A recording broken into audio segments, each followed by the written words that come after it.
Otep, cher Camille, je vais partager avec vous quelques points qui vous aideront à apporter un changement concret dans votre vie. Il y a des personnes qui, jusqu'à la fin de leur vie, ne vont pas comprendre ces différents points qui sont importants pour vous, cher Camille, de comprendre. Celui qui veut apporter changement réel dans sa vie va comprendre ces points. Alors, il est important de comprendre que votre cercle d'amis est très important en ce qui concerne votre façon d'agir, votre façon de penser et votre façon de transformer votre vie. C'est tous ces paramètres-là qui vont faire que Monsieur X ou Y, quand vous le voyez, en 2000, prenons un exemple, vous voyez quelqu'un en 2005, vous voyez la personne encore en 2010, il est pareil. Vous voyez quelqu'un en 2005, vous voyez une autre personne en 2010, la personne, c'est le jour et la nuit. Pourquoi? Parce que le mindset a changé. Et qu'est-ce qui va changer votre mindset? C'est votre cercle d'amis. Il est clair que déjà, le choix du conjoint, c'est important. Mais au-delà de ça, il y a le cercle d'amis qui est très, très important. Il y a des personnes, quand vous allez fouiller les catalogues, vous voyez un peu les relations des amis. C'est quoi? C'est dans votre téléphone. Le contact est plein de soulards. Voilà. Vous avez des soulards, des personnes qui ne peuvent pas faire un week-end sans aller dans une boîte de nuit. Ne peuvent pas faire un week-end sans aller dans un bar. C'est parfois bien d'aller dans ce type d'endroit, mais c'est très important d'avoir la discipline. Vous n'allez pas aller chaque jour dans ce type d'endroit ou chaque week-end. Il y a des moments où vous aurez besoin d'être un peu vous-même. Voilà, donc le choix des amis, c'est très important. Donc votre contact téléphonique, c'est plein de personnes soulardes, des personnes qui n'ont pas d'ambition. Les ambitions, c'est très important parce que si vous ne souhaitez pas avoir quelque chose, vous ne pouvez pas matérialiser cela. Il faut d'abord souhaiter. Quand on dit demander, vous recevez. Vous souhaitez d'abord avoir quelque chose. Vous avez la volonté d'avoir quelque chose. Vous avez une certaine motivation. Et ensuite, vous accompagnez cela de la discipline et ça va se matérialiser. Mais si vous souhaitez, vous parlez juste, je vais faire ça, et il n'y a pas d'action qui suit, il n'y aura rien. Vous vous rappelez quand on était à l'école primaire, quand le professeur demandait aux gens, tu veux être quoi? Il y a des gens qui disaient, je vais être président. Les gens disaient, je vais être député parce que le papa est député. L'autre disait, je vais être ministre parce que l'oncle est ministre. Et chacun disait ce qu'il veut. Mais après 15 ans, 20 ans, quand on regarde, c'est pas ça. Il y a très peu qui ont réussi à faire ce qu'ils ont dit. Mais la plupart, c'est pas ça. Vous allez voir quelqu'un qui disait qu'il va être président. Vous voyez en train de vendre des téléphones quelque part dans la rue, en train de vendre des fruits quelque part. On respecte le travail de chacun, mais juste pour dire que c'est bien d'être motivé, mais c'est la discipline. Celui qui a dit qu'il va être colonel et réussi finalement à être colonel, c'est parce qu'il a une certaine discipline. C'était pas que de la motivation, il a une certaine discipline. C'est pas que de la motivation, c'est pas que de la chance. Voilà, donc il est important donc que votre entourage soit bien sélectionné.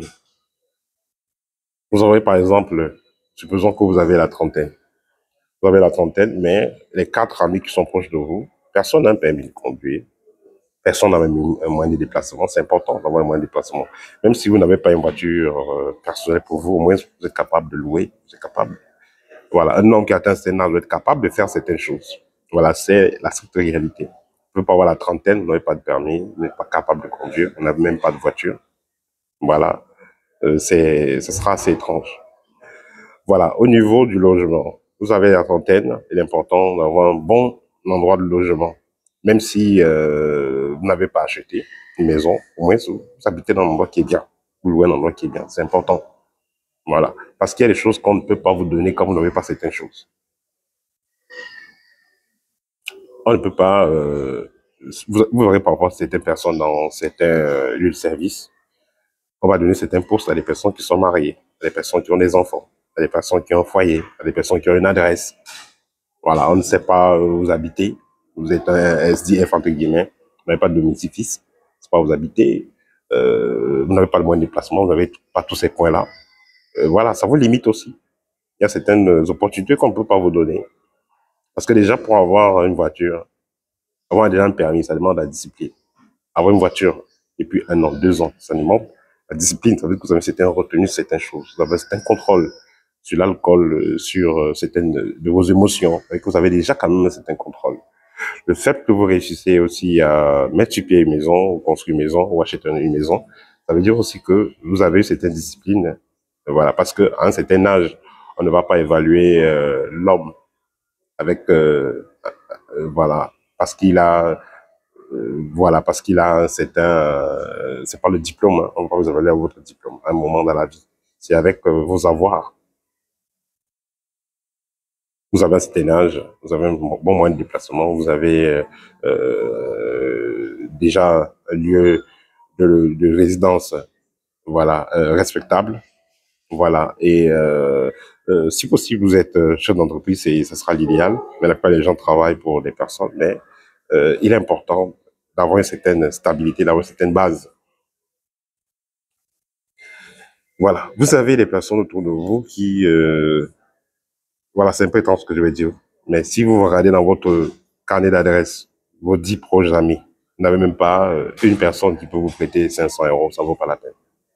Ça ne vaut pas la peine, il faut vraiment, ça ne vaut pas la peine. C'est pas pour dire que vous allez prêter parce que vous en avez besoin. Bien au contraire, quand vous avez les gens certains âge, la trentaine, il est important que vous ayez minimum un certain montant dans votre compte. Si vous n'avez pas ça, ça veut dire que c'est une grosse alerte. Et au pire, même, vous allez trouver des personnes hein, à 40 ans, 50 ans, genre de demander, donne-moi ça, est-ce que tu peux, les enfants n'ont pas mangé, voilà, est-ce que tu peux, voilà, j'ai mal aux pieds, est-ce que tu peux me donner l'argent de ceci, est-ce que tu peux m'offrir ça, est-ce que tu peux, voilà, c'est pas du tout bien. Ce que vous devez comprendre, si à un certain âge, vous allez déborder la trentaine, et puis vous n'avez pas certaines bases, ça veut dire que c'est comme un handicap, c'est comme un handicap que vous avez. En fait, c'est un handicap que vous avez. Vous allez demander à des personnes qui sont déjà bien établies. J'ai pas mangé, l'enfant est malade. Tout ce qu'on va vous envoyer, c'est 10 000, 15 000. Maxi, c'est 25 000 ou 30 000 qu'on vous envoie. Celui qui est trop gentil pour vous envoyer 50 ou 100 000. Mais ce sera très rare. Je ne vais pas vous donner les miettes parce que vous montrez ce que vous représentez. Et comme on le dit souvent, l'univers te donne ce que tu as. Et vous allez dire que les gens sont mauvais. C'est pas le cas. Si vous avez la chance d'avoir un ami d'enfance, un frère, un cousin, qui a réussi à avoir cette stabilité dans la vie, qui est passé des moments difficiles et a réussi à réaliser quelque chose, causez avec la personne. Voilà mon frère, ça ne va pas. Je suis dans telle situation. Voilà. Et malgré tout ce que je fais, je ne vais pas de l'avant. Qu'est-ce que je peux faire? Aide-moi à changer. Je veux passer à un autre niveau. Voilà comment on demande de l'aide. Voilà, ce n'est pas forcément de l'argent. Prenons le cas de Ibrahim Traoré, par exemple. Vous voyez son cas. Quand il s'est adressé à la Russie, il n'est pas allé demander de la nourriture ou de l'argent. Il a demandé la connaissance. Il a demandé la connaissance. Le vrai changement, c'est la connaissance. Donc, quand vous allez rencontrer, échanger, avoir la chance d'échanger avec quelqu'un qui est stable financièrement, quelqu'un qui est en train de changer sa vie, qui est passé à un autre niveau, vous avez galéré avec la personne, vous voyez que la personne est à un autre niveau, vous le ressentez. Contactez la personne. Mon frère, ça ne va pas. Je veux changer. Qu'est-ce que je peux faire? Là, la personne va prendre le temps et vous conseiller. On dit qu'il n'y a qu'un millionnaire pour rendre un millionnaire, pour rendre une autre personne millionnaire. Celui qui est riche sait comment rendre quelqu'un riche. Celui qui est sorti des ténèbres, celui qui est sorti de la galère, sait comment sortir de la galère et peut vous aider à sortir de la galère.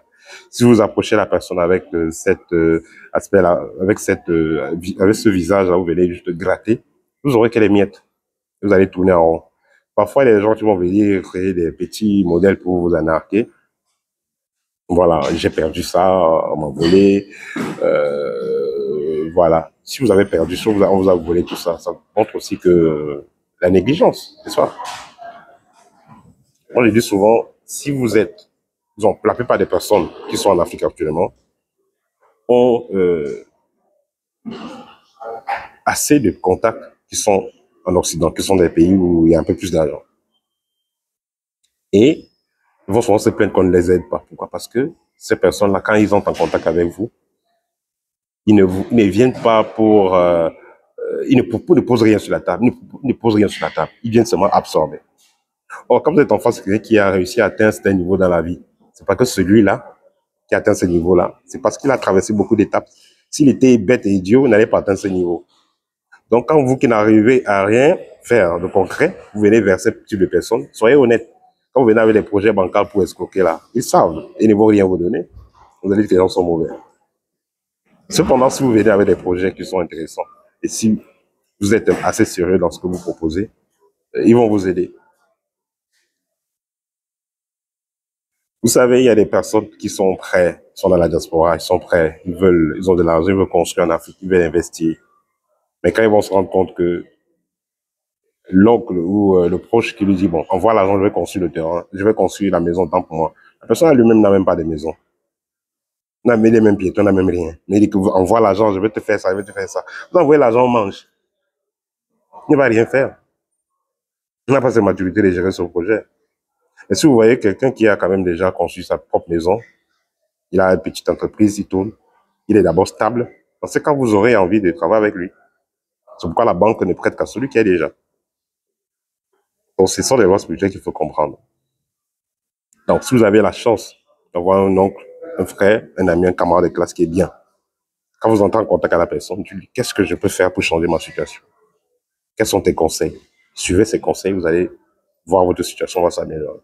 Mais si vous venez si vous contactez la personne avec les petits catas, entre guillemets, oh, j'ai tel problème, tel n'a pas mangé, vous aurez que des miettes. Vous n'allez jamais changer. Voilà, donc prenez cette vidéo dans le bon sens et vous allez voir le changement. Donc, arrêtez de vous plaindre, arrêtez d'aller demander à gauche, à droite, inutilement, de l'aide. Voilà. Si vous avez quelque chose à demander, demandez plutôt des conseils. Voilà, demandez des conseils et mettez un peu plus de discipline et vous verrez les résultats seront là.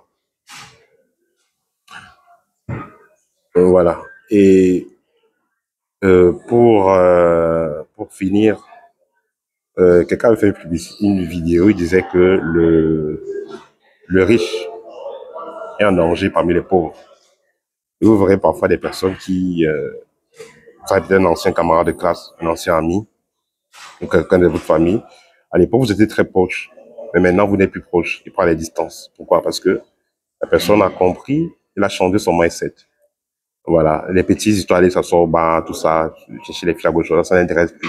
Lui, il est concentré dans ses projets, à réaliser quelque chose. Donc, il vibre déjà notre fréquence. Donc, si vous voulez continuer à être bien proche de cette personne, vous devez aussi changer. Si vous ne changez pas, il n'y aura plus de compatibilité et puis la personne va vous laisser. Et c'est la même chose avec les relations homme-femme. Vous avez connu un homme, vous étiez dans la galère ensemble. Il avait un certain mindset, certaines ambitions. Il a commencé à travailler et matérialiser. Et vous restez en arrière, vous ne matérialisez pas, vous tournez en rond. Tôt ou tard, les chemins vont se séparer. Voilà. Donc, c'était le petit partage que je voulais faire avec vous. N'hésitez pas, chers amis, de me contacter si vous avez besoin d'une consultation ou l'un de mes livres, Art de rayonner, parce que j'en parle bien sur Art de rayonner, de ce que je viens de partager avec vous. Au TEP et à très bientôt.